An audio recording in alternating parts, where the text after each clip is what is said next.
everybody! I'm so excited to be doing these from At Home Toledo Grows educational videos. My name is Hannah and I'm the education coordinator with Toledo Grows, and I'm really excited to be coming to your living room or your bathroom or wherever you may be watching this. We are now closed, so we're going to do these really cool educational videos from my house, so please forgive the mess. Appreciate it. Because I am at home, I do have a special helper with me today. My daughter Isabella is here, and who are you? Hi, Mommy. Who are you? I am a learner of life. How did you get into my house? How did you get into my house? I came in through the front door. I'm gonna need you to leave, please. Yeah, you're right. I should go. Thank you. You sure you don't need no help? Okay. All right. Okay. Anyway, let's get started. Okay. We are going to be talking about birds today.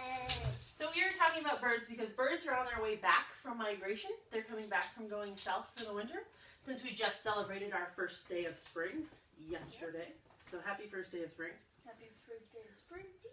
Oh, well, thank you. So we are going to be talking about birds. We're going to talk about bird sounds. We are going to talk about bird adaptations, which means something that makes them really special. We're going to do a bird craft. We are going to play a bird game. Yep. And we're going to just look at all kinds of bird things. We're going to be bird brains today. bird brains. Thank you very much. It's going to be excellent. I am excited you are with us. This is why I have her with me, so someone laughs at the joke. Alright, so the first thing that we're going to talk about is birds in general and why they are so cool. So when I say bird, what is something you think about? I think about birds flying. Birds have wings. Can any of you at home fly? No. If you can, please call us because we would like to get in touch with the news for you. Yes. Because it's a very incredible skill for a human to have. Yes. There are all kinds of different kinds of birds. So we have birds that are very small, like our ruby-throated hummingbird. They are super tiny. They have those big, long beaks. And then we have birds that are larger and nocturnal, like our owl here.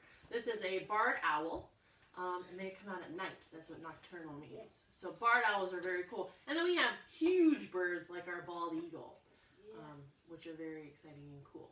So the first thing we're going to do is we're going to talk about bird feet. So we're going to start at the tip of the toes, go to the tip of the beak. So let's look at the feet. So we have some replicas of bird feet right here. They are made out of rubber, so they're kind of spongy. You can move them around and those kinds of things. But they are real bird feet replicas.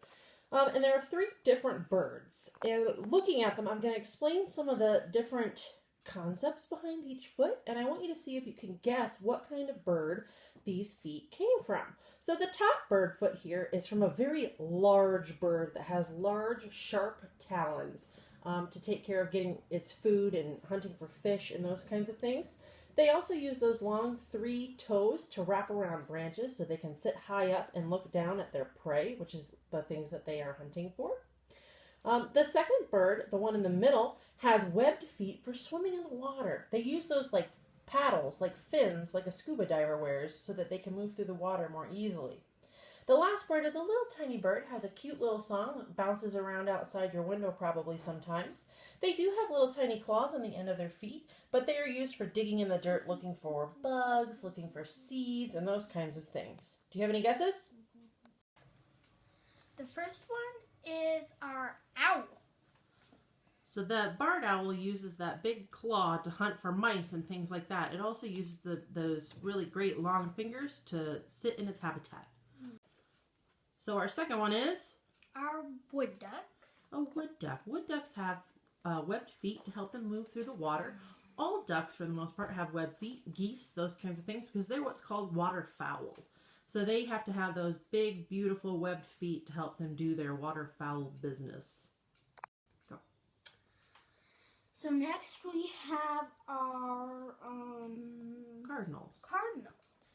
The Ohio state bird is the cardinal. So these are our state birds, and those are a replica of their feet. So if you look at the picture, they use those feet to, don't move please, they use those feet to wrap around the branch so that they hold nice and tight to those branches, but they also use it to forage for their food. So bird feet, very cool. What do you think, Iz? Very, very interesting. Thank you.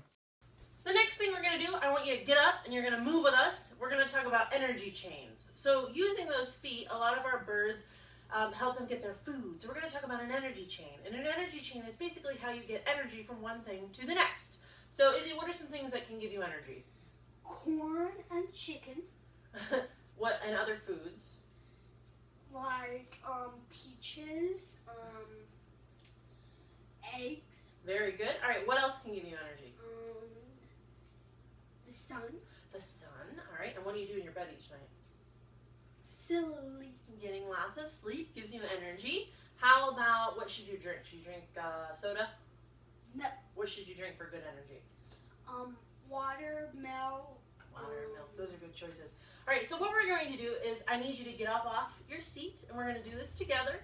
Yeah. And we're going to create an energy chain, and we have to do the movements for each part of the energy chain. Okay? So the very first thing in every energy chain is the sun. So we need to be the sun. So we're going to pretend to be the sun. So be the sun. Oh, can't see me. Here we go. Be the sun. All right? And what was our sound we were going to do for the sun? Ready? Woo! Can you do that? All right.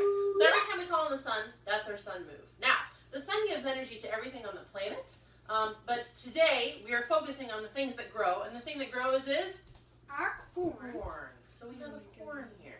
So corn is a delicious vegetable. It grows in great big fields and lots of farms around here. So this is our corn. So we are going to give energy from the sun to our corn. So what is our corn doing each time? Corn. We're going to sprout some corn. Okay. So we start with, ready? The sun. Woo! Which gives energy to the corn. Now, things that eat the corn get energy from the corn. So what do we have? We have our corn beetle. I'm going to bring it a little bit closer for you. Flip it up. There you go. This is a corn beetle. So if it's a corn beetle, what does it probably eat? Corn, right? It probably eats corn. Yeah. So what are we going to do each time we call on the corn beetle? Remember? Here, put it down. Creepy crawlies. Creepy crawly corn beetle. All right. So we start with the sun, which gives energy to the corn, which gives energy to the corn beetle, a corn beetle. Very good. All right, now something comes along and eats the beetle. It's not me. It's our chick. Can you go show them? So we have a little chick. Oop, that's good. Thank you. So we have a little chick. And it gets its energy from eating bugs, eating fruits and vegetables, because they are omnivores, which means they eat fruits and vegetables and meats. Herbivores eat fruits and vegetables only. Carnivores eat only meats. Omnivores are right in the middle. So, what are we doing for our chick each time? We are going. Oh, we're going to pretend to be chickens. All right. So we start our energy chain with the sun. Which gives energy to the corn, which gives energy to the corn beetle, which gives energy to the chicken. All right, this last one's a little weird. What do we have next? Who gets energy from the chicken? The people. The people. Nope, nope. So, people eat chicken. If you don't like chicken, that's okay. We can stop at the corn for you, and that's good because corn is also delicious. Yes. But for this one, we're going to have people that also eat the chicken. So, all right, what do you want to do for the peoples? We are going to go. All right, we're going to pretend to eat. Ready? All right, are you ready for the entire energy chain? Yes. Okay. All right, get loose. Shake it out. Stretch. Toes. Okay. Ready? We start with the sun. Which gives energy to the corn. Which gives energy to the corn beetle. Which gives energy to the chicken. Which gives energy to us.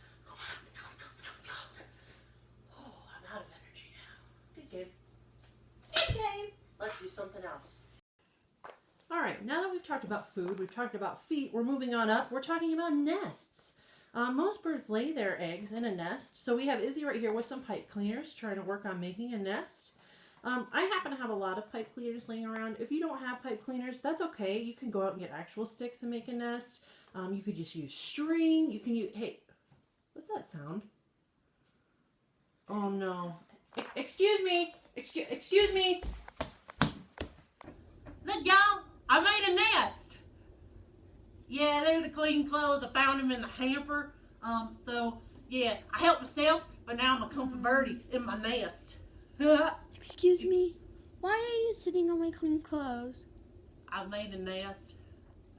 I'm just gonna go. I'm You gonna go. really need Thanks, to y'all. go. Thank you. Thank y'all. Really need All to right, go. bye. Bye. You really need to Bye. go. Well, Are that we was... in our clean clothes again? And our clean clothes again. That was kind of nest building, so let's move on. The next really cool activity we have is a literacy and coloring page. So we're going to talk about birds' wings, and how we're going to do that is your child, you can go to our Teacher Pays Teacher. Toledo Grows has a free one, and I'll give you the link in the comments. You can print this out, or you can just draw your own, either way. You'll color your bird, and then you're going to create a story about your bird that will become the wings. So right now Izzy is working on the story of her bird. And it will look like this when you're all done. Your bird will obviously be colored however you want.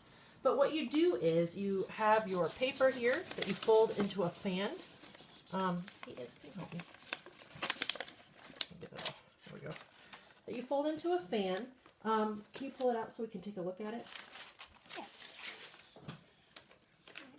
There we go. And you just flip it around and, but, wait a minute. Burb. Oh!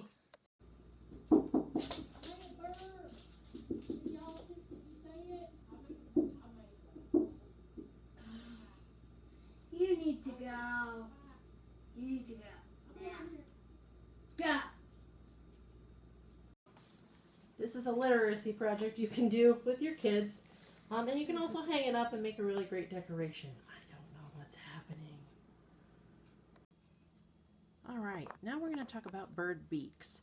Each beak is designed for the way that the animal lives. So for example, this blue heron, they have this long pointy beak, and they use that to help them go fishing, kind of like spear fishing. So they shoot their neck down into the water and use that big long beak to catch their fish. Whereas this falcon here has this shorter curved beak, and they use that beak to rip apart the food that they eat. Kind of creepy. But they use that in order to make sure that they're happy and they're healthy and living their life in the food circle of life in the food chain. So we're going to play a beak game. We're actually going to watch Izzy do it, but I'm going to show you what we're using. So in order to show how beaks work, we have all of these fake beaks here. We have a clothespin, we have some tweezers, we have a clamp bee thing that I stole from my husband, and then we have this magnet bag chip. And they're all different shapes and sizes. And then we've made some fake foods that birds may be interested in. So there's a bit of pipe cleaner, there's some cut straws, there's paper clips, there's toothpicks. And each of these beaks is going to be better at picking up those things than the other one. So we're going to go ahead and spread these out all over the place. And Izzy, I want you to go ahead and try to pick up all of the toothpicks, but I want you to pick a tool that you think will make the most sense. Alright. So which one are you going to pick? I'm going to use tweezers. Tweezers. And why did you pick tweezers? Because I've got this small grip. Aha. And I got one already, so. Put it in our done. Done. Got it. Okay. Good choice. Now, if you were going to pick up all of the straw pieces, which beak would you use? Can I pick up these quick? No. I'm going to pick up these two. I would use Clothespin. And you can use whatever you have at your house. And, you know, they all pose different challenges, just like birds. And this is also a good way to introduce food scarcity. So if Izzy uses this bird's beak and picks up all of these straw pieces and there are none left, well then what is that bird going to eat? So it's talking about what is available in your community. The next thing we're going to talk about, and this is a great introduction, is bird observations and noticing who is around and who isn't. And we're going to go do that now. Okay, so we talked about feet, we talked about nests, we talked about energy chains, we talked about, we did a literacy project, we talked about eggs, we talked about all these things. So another thing that you can do is a bird observation, and this is on the Teachers Pay Teachers that I was telling you about. The link for it is in the description. But this is a good way for kids to track what birds they see outside their window. And this is actually a really great part of a citizen science project for kids to be able to report their findings to Cornell. And they collect all those so that they can see what the birds are doing in different habitats. And that can actually tell you a lot about the environment around you. If you have a lot of varieties of birds, that means you have lots of good foods for them to eat, your ecosystem is healthy. If you only have one kind of bird that you see all the time, that means that something might be a little bit off, because you should be seeing more than that, even in an urban setting or in a city setting. So a couple bonus activities are bird feeder, birdseed bird feeder. These instructions will be on the Teacher Pay Teacher, as well as a Cheerio bird feeder. This will help with your bird observation. Obviously, if there's food around, birds are more likely to show up. If there's food around, I'm more likely to show up. So those are some more bird things for you to do. So I'm gonna, Izzy, do you want to come say goodbye? Hi, Mom. Oh no! Oh no!